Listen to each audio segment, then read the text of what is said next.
That sort of hits on a couple of different cylinders because yesterday was National Day of the Cowboy, which was celebrated in music and song and cowboy poetry. This is rather poetic. The other thing that, we're sort of a little behind on is water here in our, beautiful state. I drive over the river, like, 10, 20 times a week, seems like more. And I've noticed how dry things are. You can walk across the river in places. Yes, we need water, cool, clear water. Warm water would be okay too. Ideas on how to make the best use of water. Well, that is why we have our next guest here to talk. Matthias Sire and Jennifer Bradfeud are the co founders of the Water Access Treatment and Reuse Alliance. Welcome to you both. Thank you for being here. Good morning. Good Thanks morning. for having us. Yeah. Good morning. So I don't know which one of you wants to take on this tough question, but can you tell us more about the Water Access Treatment and Reuse Alliance? Yeah, thank you. You bet. So, the Water Access Treatment and Reuse Alliance is a group of companies, municipalities, engineering firms, individuals who are experts in water treatment who have joined together to save every last drop of savable water in New Mexico and throughout the Southwest. We do not maximize our reuse technologies in this state. We're falling behind our neighboring states. And so last fall, we joined together, formed a group, and that is our mission, saving water. Can we talk about reuse technologies without my eyes glazing over? Is that possible? Because it's crucial, but yet I think sometimes issues like this, people are just like, oh, that's way too it's technical and complicated. Is it technical and complicated, Matthias? Yes. It is technical and complicated. And now you're talking with two attorneys who flirt with technical and complicated when it comes to water treatment, but who are not water treatment engineers. Well, and that's why I think you two were probably very well suited to this, because lawyers, attorneys also use words in a very eloquent way, and you can explain things. Yeah, so we'll give it our best. Yeah. In the context of reclaimed water, right? Reusing waters that we generally procure from groundwater or surface water and then flow through some system. We do have tried and true treatment technologies, and you look at municipal effluent throughout the Southwest and the broader West, and there are technologies being used to treat water, and doing so at a very advanced level and a very advanced way, such that you have neighboring states like California, Colorado, Arizona, Texas. So we're in the middle of a kind of a hole that are doing direct potable reuse. Mm-hmm. So they're taking the municipal effluent, running it through advanced treatment, and putting it right back into the supply system. There's no environmental or other buffer between the effluent and the municipal system, right? Direct potable. That's not what we're talking about. We're not talking about taking produced water, treating it, and putting it into a potable system. But we are talking about using complex treatment systems in the context of treating produced water. Produced water, there's a lot of discussion, in social spaces about produced water. And oftentimes, a name that we think is inappropriately used is fracking wastewater. This is not fracking wastewater. This is water that has lived underground, under thousands of feet underground for thousands of years. And when a barrel of oil is produced in New Mexico, for the most part, 4 to 5 barrels of water come up with that oil. I love the fun fact in the information that you sent me. And I did. I put fun fact. In fact, I told Jerry this morning, and he went, really? I'm like, yes. So here's your fun fact. Oil and gas producers in New Mexico produce more water than they do oil. For every barrel of oil, they generate roughly 4 barrels of water. I did not know that. Yeah. And it can go up to 10 barrels occasionally. Wow. Yeah. It's a lot of water. And so one of the things your organization wants to do is make sure that this water is used in the best way. That's correct. Yeah. So does that sort of bring us up to where we are right now, and with your organization wanting some hearing and some action from statewide organizations? Yeah, absolutely. Yeah. So over the last year, there has been a hearing looking at whether or not New Mexico could successfully treat and use produced water. Mhm. And the state has pretty much shut down the ability to even conduct scientific research except in limited bench scale applications. And so if you have a little petri dish, a little thing that you can do on a desk and a bench in a laboratory, that's okay. But with this new rulemaking that came out, NMED, the New Mexico Environment Department, is going to have to go through a year-long process to create a permit for just that bench scale science research. Whereas Texas right now has huge pilot projects going on, and they're getting ready to discharge up to, I believe it's 500,000 barrels per day directly into the Pecos River and Red Bluff Reservoir of successfully treated water.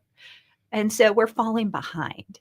And that's really where we are today is we have a new rulemaking application in front of the Water Quality Control Commission that seeks to have a variety of uses of successfully scientifically treated produced water for various applications and uses within the state of New Mexico. So, if somehow Texas is getting our water, wouldn't that light a fire under state officials? I mean, wouldn't folks there at the Water Quality Control Commission go, hey, wait a minute, there's water. We could use that water. And you know how some people feel about Texans here? I'm just thinking the two of those things together could maybe get things moving. Yeah, what you've just said resonates with me. We were driving recently back from a camping trip, and as we were driving, my wife, who's not a water expert nor an attorney, she's an expert in many other things. She was trying to understand what this is we were working on because it's taking a lot of time. Mhm. And I was explaining to her, and it wasn't until I said, "Well, here's the problem: we generate between 3 or around 7 million barrels of produced water a day in New Mexico. Right now, we're sending 3 to 5 million of those barrels per day to Texas, right? In water scarce New Mexico, we're sending those barrels to Texas. And what Texas is going to do with them is treat them and reuse them and put them into, as Jennifer just mentioned, Red Bluff Reservoir, the Pecos River, into commercial industrial applications. The irony, and this is what should frustrate New Mexicans, is we get absolutely zero credit for that water. That was the question that my very smart producer, when we were talking about, because believe it or not, we talk about these things, sit around and talk about water use. But I mean, that was one of the things he said is, aren't we getting credit for that? Doesn't this count against our water debt with Texas? And you're both shaking your heads. No one can see that on the radio. You can on our little cam thing. But yeah, so that's not happening, huh? It's not happening. And I'll let Jennifer add on here. But what's even more galling is Texas just passed legislation. Over the last few years, they've been working on this legislation, but most recently, they've moved to send $20 billion to their Texas Water Fund, right? With a large majority of that being directed towards reusing or using new sources like treated produced water. So Texas has the resources to pay New Mexico for this water. If we were to say, hey, Texas, here's some water, we'll sell you. But we're just giving it to them. And this rulemaking is creating a gateway through which New Mexico could say, well, here's this water. We're going to treat it and require that you who are treating it meet rigorous standards, quality and safety standards. And then we can have a resource that we can say, Texas, if you want it, you can buy it from us. Or to your producer's point, we'll put it in the Pecos and get credit for it under the compact. Yeah. And unfortunately, this issue gets wrapped up into a broader political issue of whether or not we want oil and gas production in the state. And so opponents to this issue think, okay, if we can stop produced water reuse, we can stop oil and gas production. Whether or not you agree with that position is up to you. But the fact of the matter is that the Permian Basin is a world-class oil basin. There is enough resource in that basin that there's going to be investment interest in developing that oil, regardless of whether or not we use the water that comes up to the surface with the oil. And so currently today, there are companies that are investing in pipelines to transport the produced water to different parts of Texas Texas, if New Mexico won't allow the reuse. We've heard companies in Arizona interested in having a pipeline to take the water. Well, everybody needs water here. Yeah. For heaven's sake. Why wouldn't they want to do that? Yeah. Yeah. And so really all we're doing in New Mexico is we are not shutting down oil and gas production, and we're sending our water away for free. Well, we're going to let folks chew on that for a moment, maybe even take a sip of water and think about where that water came from. We're up against a break, but when we come back, let's talk about the petition that you've got with the Water Control Commission and how folks can get more information and get involved as well. And we'll do that as the weekend continues here on 96.3 News Radio, KKOB.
We're talking water. We certainly don't have enough to be sending it off to Texas without getting something back. Yep. Just saying. Matthias Sayer and Jennifer Bradfeud, co-founders of the Water Access Treatment and Reuse Alliance. You two have been working on this issue for a while. It might be sort of new for us. Even folks down in southern New Mexico may even heard of some of the things that you're talking about. We got a question on the text line. On the text line, Yeah. yes. How do we clean the water? Yeah, well, it's not, we're not going to come here and pretend that it's simple, right? This is incredibly complex water, as are so many of our wastewaters. And so it's a robust and advanced treatment train that utilizes, different components. One of the most challenging components is the desalination of this water. This is very salty water, right? Ocean water, we're looking at around this is, now I'm going to sound like I know what I'm talking about on Go the ahead. technical side, but 60,000 parts per million total dissolved solids. This water is 150,000 plus or minus total dissolved solids. Oh, I'm tasting the salt right now. Yeah, so it's Yeah. very salty. Yeah. And so it's not cheap to treat the water.